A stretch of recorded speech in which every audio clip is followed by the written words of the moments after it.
Muy buenas tardes, queridos amigos. Bienvenidos a una edición especial de su programa Conversando con Expertos. El día de hoy tenemos un invitado especial, el abogado Francisco Jiménez, ministro de Gobierno.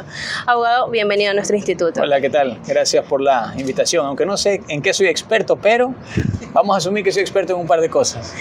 Nosotros tenemos preparadas unas cuantas preguntas para usted, entonces Claro que para sí. nosotros es un privilegio que esté aquí contestando las mismas y que también a nuestra audiencia le interesa muchísimo. Así que sin más preámbulos, empezamos. Claro que sí.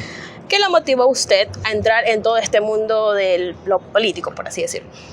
Bueno, yo creo que hay gente que aprende la política en la calle, activando, y otra gente aprende la política tal vez en la universidad. Yo creo que fue una combinación de los dos. A partir de mis estudios en la Católica como abogado, y después cuando me fui a estudiar afuera, estuve algunos años en Francia, pude tal vez leer un poco y entender muchos de los problemas de mi país, y yo creo que eso me motivó también a entrar en política. A mí siempre me gustó mucho el deporte y estaba muy concentrado en el deporte y en mis estudios, pero creo que poco a poco eso fue cambiando para darle un poco más de interés a los asuntos de mi país. Muy joven, entonces usted se preparó para esto, o sea, usted considera que siendo joven la educación es muy importante para poder realizar todo lo que... A mí siempre me gustó leer, siempre me gustó leer. De pequeño pues leía tiras cómicas, pero después de un tiempo la lectura se empezó a volver un poco más seria, y después de graduarme aquí de abogado, decidí seguir estudiando porque no sentía que estaba suficientemente preparado, y como les dije, me fui a estudiar afuera y continué preparándome intelectualmente en Derecho, en Ciencias Políticas, en Economía Política. Y yo creo que eso también a su vez fue haciéndome de la persona que soy hoy, y además preocupándome por los temas públicos. Coméntenos un poco si ha tenido experiencia trabajando con jóvenes, y de ser positiva la respuesta, ¿cuál ha sido una anécdota tal vez?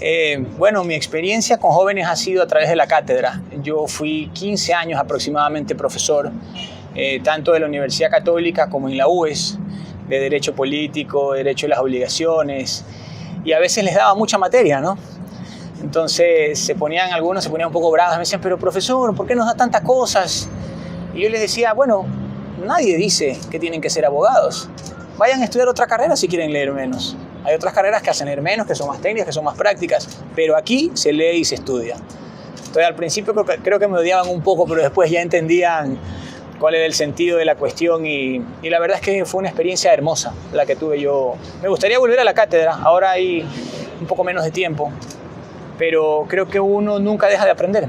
Creo que la mejor manera de aprender es enseñar, aunque suene un poquito contradictorio, porque los estudiantes siempre te obligan a estarte actualizando y estar siempre a la vanguardia de todo lo nuevo que sale. Yo también soy un poco curioso, como dice mi mamá, así que siempre estoy tratando de ver qué otras cosas más puedo asimilar y aprender. Inclusive ahora en mi cargo de ministro de Gobierno, creo que este año ha sido de muchísimo aprendizaje para nosotros, de muchísimo aprendizaje. Hemos tenido desafíos enormes.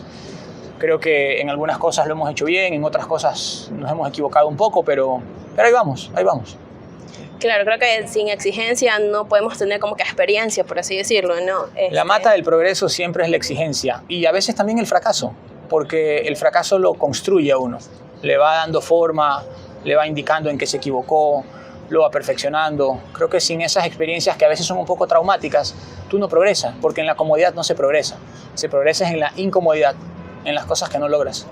¿Usted considera que los jóvenes en general deben como que estar conscientes sobre política? O sea, como que saber más sobre eso. Todo joven debería saber sobre política, todo joven debería estar interesado en política. A veces es una mala palabra, porque creo que los políticos han deshonrado mucho la palabra con mucha frecuencia. Pero es una actividad noble, es una actividad que te permite hacer mejor la vida de las personas, cambiar la vida de las personas, si es que lo haces bien, si es que lo haces con compromiso y con una cuota importante de sacrificio también. Entonces, creo que desde ese punto de vista altruista, la política es una buena cosa, es una buena actividad, pero en la medida en que uno sea capaz de entender lo que sucede y de aportar soluciones. Y más que todo porque existen códigos, existen reglamentos que creo que tenemos que estar conscientes de los mismos para poder saber dónde estamos parados. Porque muchas veces vemos preguntas que si leyéramos un poco más sobre política o viéramos noticias, pudiéramos estar al tanto sobre lo que pasa. Sí, porque al final del día los países no son tan distintos de las personas, solo que los países tienen más personas. y uno cuando está en su casa pues está solo o está con su familia. Entonces, para poder entender cómo manejar un país o tomar decisiones, hay que también entender a las personas. Hay que entender a los pueblos, hay que entender los sacrificios que han hecho, de dónde vienen, qué quieren, a dónde van, cuáles son sus expectativas. Y eso significa estudiar. Estudiar no solamente derecho, no solamente economía, estudiar sociología, estudiar antropología, entender cómo es que este país que se llama Ecuador tomó forma, quiénes fueron sus presidentes, qué aportaron cada uno. Es un proceso primero de crecimiento personal, individual, y luego pues ya cuando has adquirido una cierta comprensión sobre las cosas, creo que puedes ir y dar esto en la esfera pública, ¿no? Pero yo sí les digo, chicos, creo que todos los jóvenes deberían estar involucrados en política, porque al final del día termina siendo una actividad que cuando uno la hace bien y con sacrificio, sí deja satisfacciones en términos del cariño de la gente. Más que en lo que te llevas es el cariño de la gente y saber que pudiste hacer lo mejor que pudiste en el tiempo que te tocó. Como en el ámbito de educación superior, ¿cómo se puede impulsar el diálogo y la participación ciudadana? Bueno, yo creo que la educación es probablemente uno de los grandes desafíos que tiene nuestro país. Aquí en nuestro gobierno, con Andrea, con María, hemos dado pasos agigantados en darle forma a un sistema de educación autónomo, libre, pluralista, tolerante, respetuoso. Y no son cosas tan sencillas porque el país venía de una historia un poquito más convulsionada. Creo que la educación a la que ahora pues, se le va a invertir muchísimo dinero, es la que tiene el mayor presupuesto de todas las carteras de Estado, representa la gran apuesta del gobierno hacia el futuro. Nosotros queremos que los chicos vivan acá, que tengan paz acá, que tengan oportunidades acá, que hagan de este país un lugar más grande. Y por eso la educación, tanto a nivel secundario como universitario, es probablemente la mayor prioridad del gobierno fuera de los problemas inmediatos que tenemos, porque es nuestra gran apuesta de presente y de futuro. En el camino, sabemos que existen planes como ya inversión para educación, inversión para capacitaciones. Los jóvenes tenemos que ser también autodidactos para poder entender cosas de política.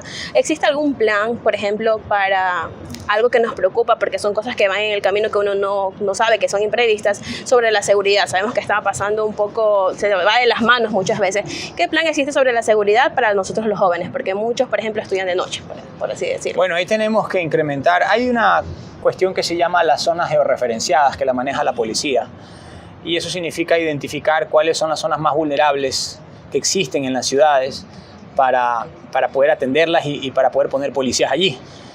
Quito y Guayaquil son ciudades de 3 millones de habitantes y con mucha vulnerabilidad, en particular Guayaquil, por todo lo que hemos visto.